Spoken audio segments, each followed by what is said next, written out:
How do we make the voices of future generations heard in current politics? That's a very interesting question I will discuss with Sophie Howe, the former Future Generations Commissioner of Wales.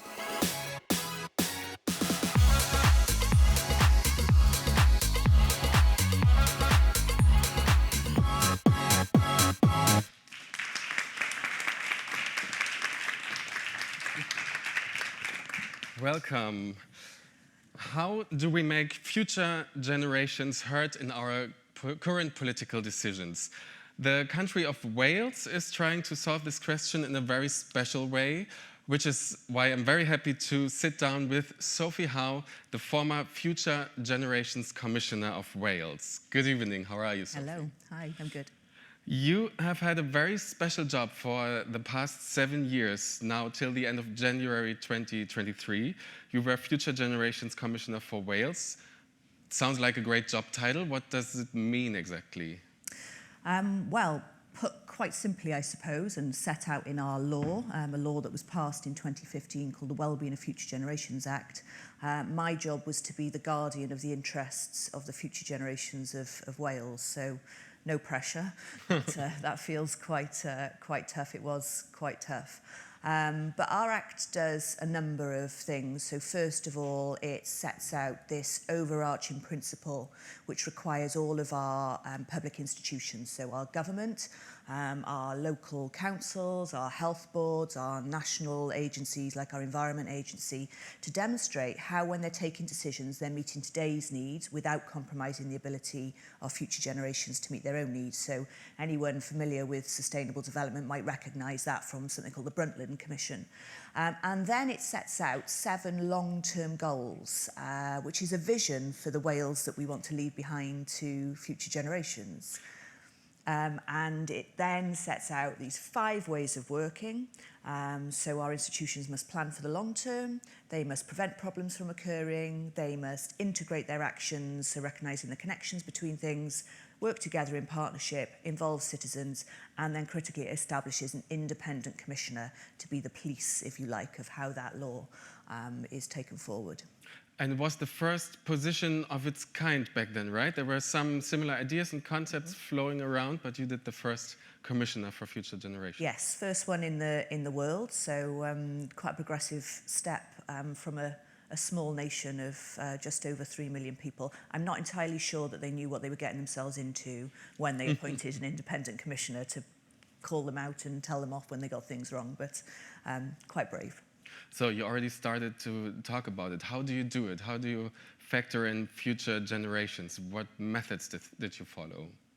Well, first off, the really important part of the law was the setting of those 7 long-term goals, and they were set in conversation with the citizens of Wales. So the Welsh Government, working with NGOs and civil society, held a national conversation called The Wales We Want, and they posed the question to citizens, what's the Wales you want to leave behind to your children, your grandchildren, and future generations to come?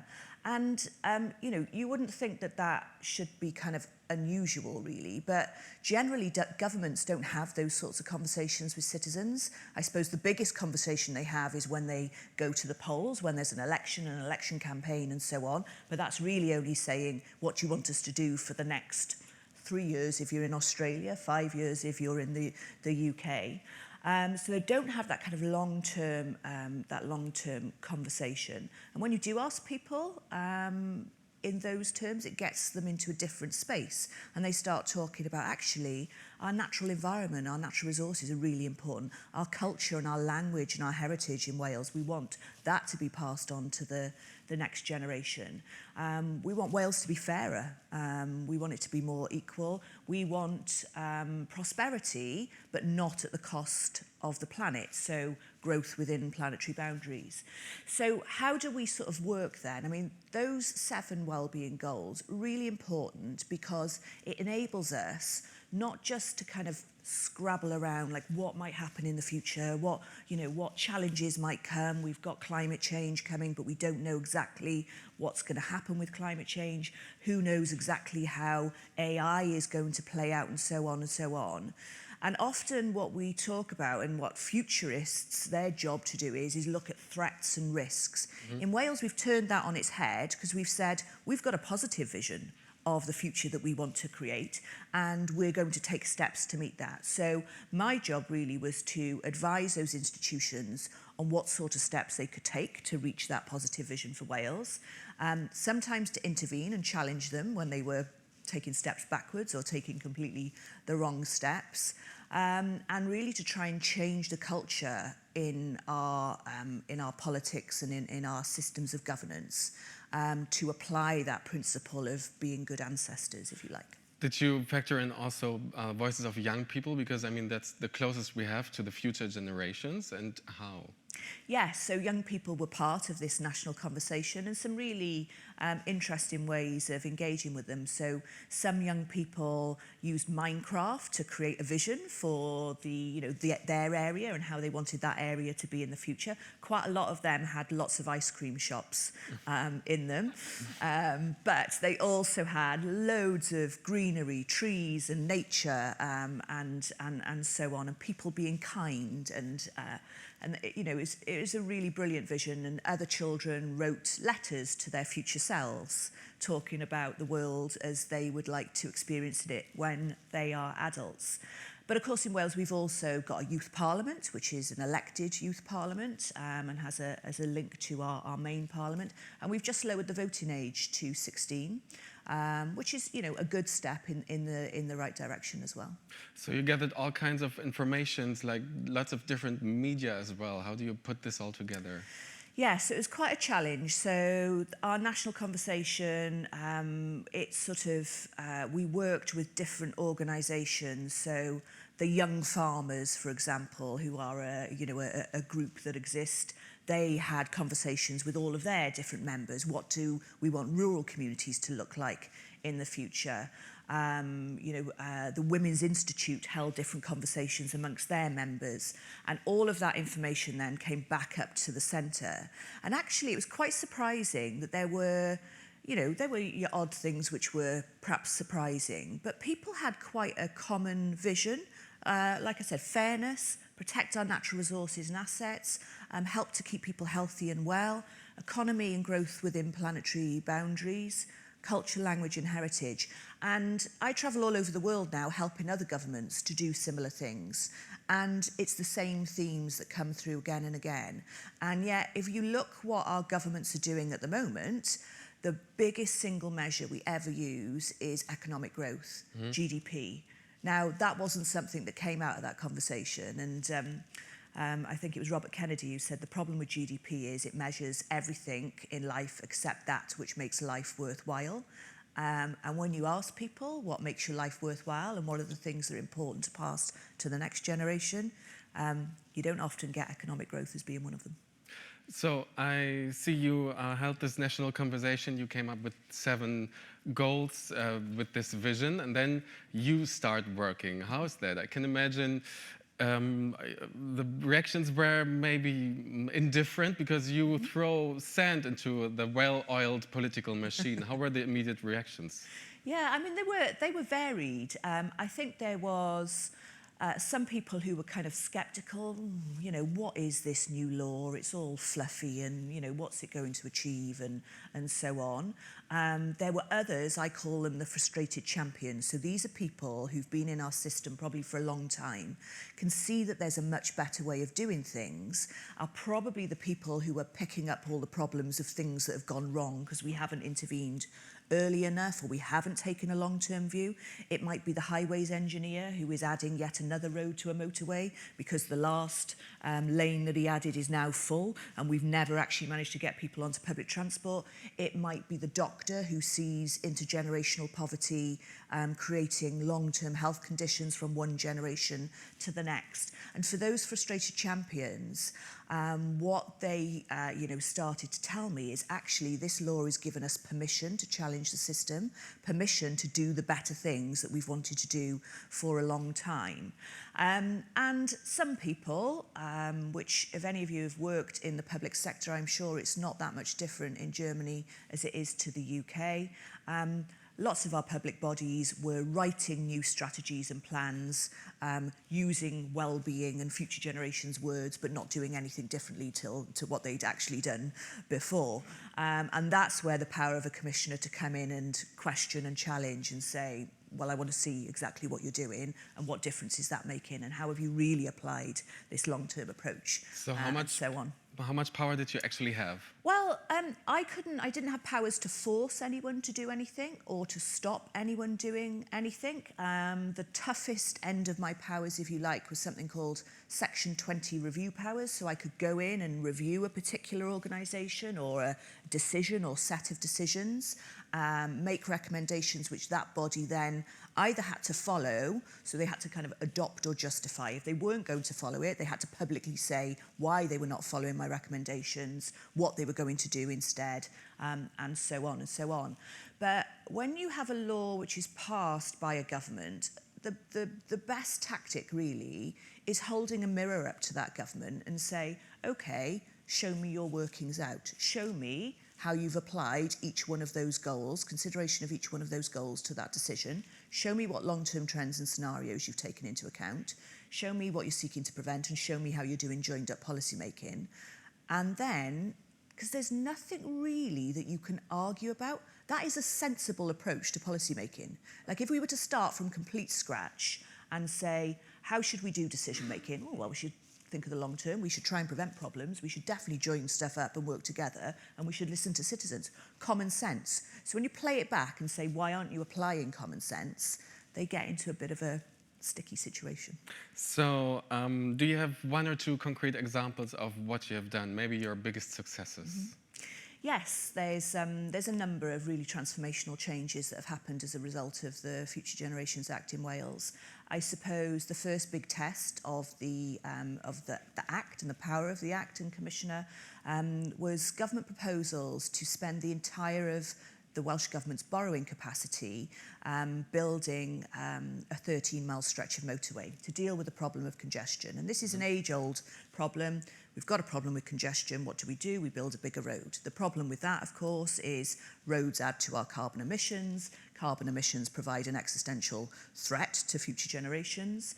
We've also got these long-term trends around poor health, related to air pollution, related to obesity, and so on. So I intervened in that decision, and I did what I just described. I held a mirror up, and I said, can you please explain to me how this proposal is in line with the goal of a prosperous Wales, which talks about a productive, innovative, low-carbon society, one which uses resources efficiently and proportionately and acts on climate change? Can you explain to me how it's in line with the goal of a resilient Wales, which is about our ecological resilience, so enhancing and restoring nature?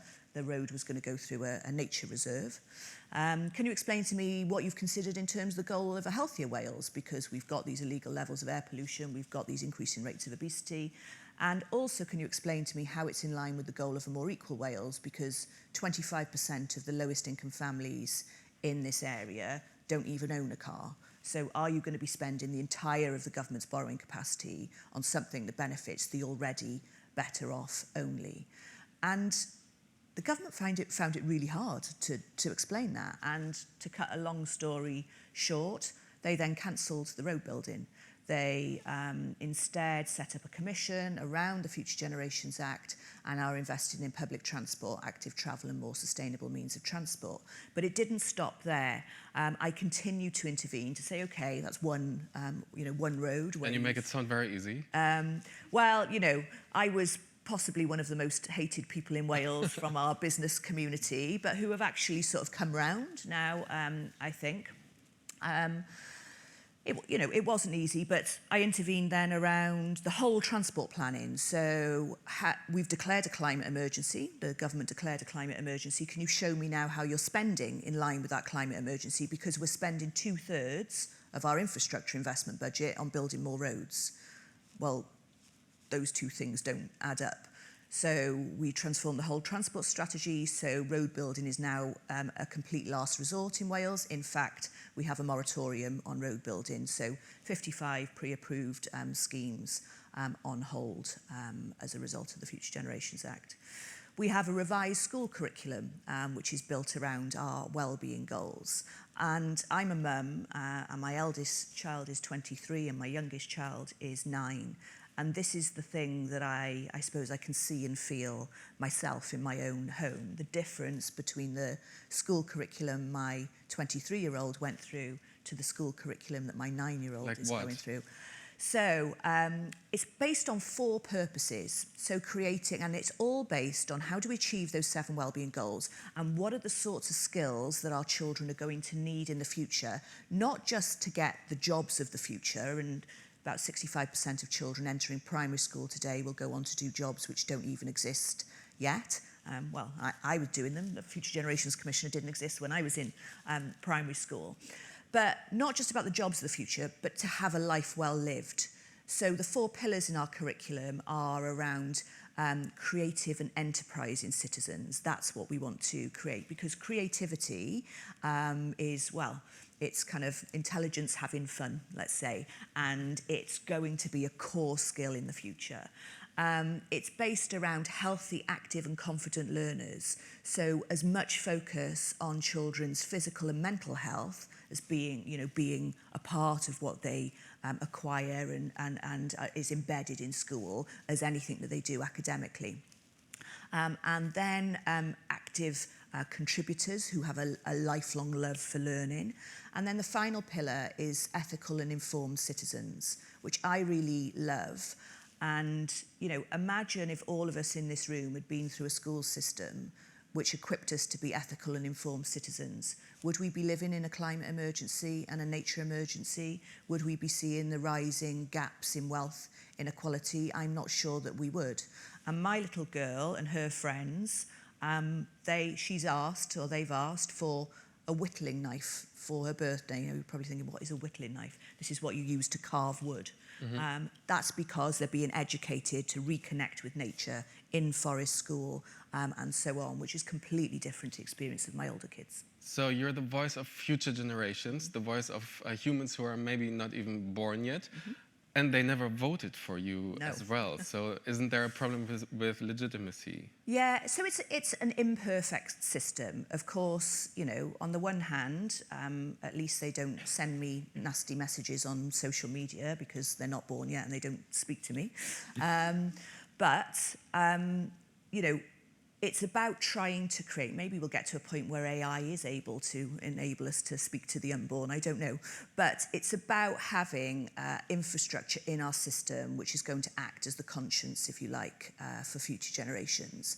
And that is completely absent from all of our political systems elsewhere in the world at the moment, which is why it's so easy to do what Roman Ksnarek describes as to sort of colonise the future. They don't speak, they don't vote, possibly by the time, the problems have emerged, I'm retired or it's not my problem anymore and so on. And that's where the short-termism is absolutely endemic. So it's not a perfect system, but it's the best that we've got, I think, in the current climate. Mm-hmm. When it comes to fighting climate change, here in Germany, we always hear an argument like, why should we start caring more? Why would we implement more policies for a better future when we are not the real polluters? China, for example, the big countries, the USA, they are the real polluters. Shouldn't they start first?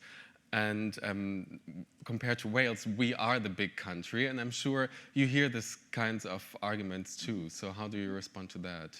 Well, I think to look at what our future obligations are, we also need to look to our past. And yes, of course, it's the case that China are, the biggest emitter, or one of the biggest emitters at the moment. But that's not always been the case. And actually, it's the global north, so countries like actually Wales. Wales has a very strong industrial heritage. The first £1 million cheque for coal was signed in Cardiff, our capital city. So yes, we have done the damage. We have historically done the damage, which other countries, particularly poorer countries in the global south, are now paying the price of. And so, of course, we must all reduce our emissions. But I think there is, I don't think we're on very solid ground in the UK, in Germany, in Australia, in any of those countries to say, well, okay, we're trying, but they're the problem because it's us that has been the problem. So we have a debt to repay, I believe. You're now followed by Derek Walker. He's now the Commissioner of Future Generations Commissioner of Wales. I can only imagine how much work is still to be done. Did you recommend him some stuff that he should start, or how did you leave office and made way for him? Well, I passed on all of the work that we'd done. I suppose in the first 7 years, my work primarily focused on the Welsh Government. There are now 46 public bodies covered by the Future Generations Act, and of course Welsh Government was just one of them. But looking at how you might use your resources as Commissioner, your time as Commissioner to make the biggest impact, I started with Welsh Government because if we can get them doing it correctly, it has a trickle-down effect to the other organisations. But I think now is the time to be focusing more on some of those other organisations, and many of them have grown and developed and are doing a really good job at embedding the Future Generations Act. Some of them are still really struggling. Our health institutions, for example, just applying that principle around prevention. I don't know if you've got the same kind of crisis in your healthcare system here as we have in the UK, but waiting lists are increasing, demand is increasing. The problem with that is everyone is then just trying to plough more and more money into our healthcare system, but that's not actually where the money needs to go. The money needs to go to preventing people getting ill in the first place, and that means investment needs to go elsewhere. So just before COVID, I was about to do a review into the healthcare system and make some recommendations. That was put on hold as a result of COVID, but I think that might be an area that Derek might pick up.